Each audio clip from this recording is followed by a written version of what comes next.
wakil dijemput. Malaysia. Nepa di sini 10.43 di starting block masing-masing, di lorong masing-masing. Nepa lorong yang keempat. Permulaan yang baik, sudah berjaya mengatasi Cambridge.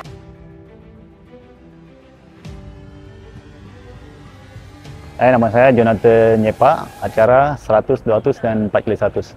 First memang daripada minat lah dulu, sebab daripada sekolah rendah sampai sekolah menengah memang lari acara sprinter lah untuk wakil sekolah semua itu ya. Okey, sebagai pecut profesional, rutin harian saya memang boleh dikatakan hari-hari training pagi dan petang, bergantung dengan tengok body macam mana, feel macam mana. Okey, momen paling manis adalah saya boleh menghabiskan ijazah saya sambil bersukan.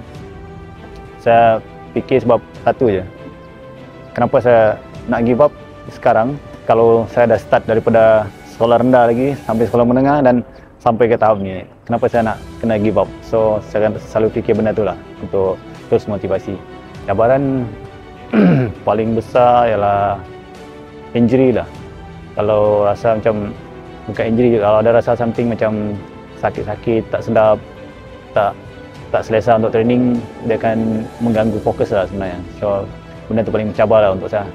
Okay. First idola memang pemegang rekod 100 meter dunia, Usain Bolt.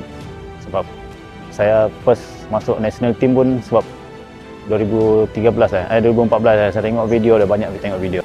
Atlet-atlet muda yang ingin sertai acara pecut, saya harap semua boleh kekal konsisten training. Sebenarnya bakat dan kejayaan seorang atlet tu tak bergantung pada bakat lah, dia kena konsisten sebenarnya.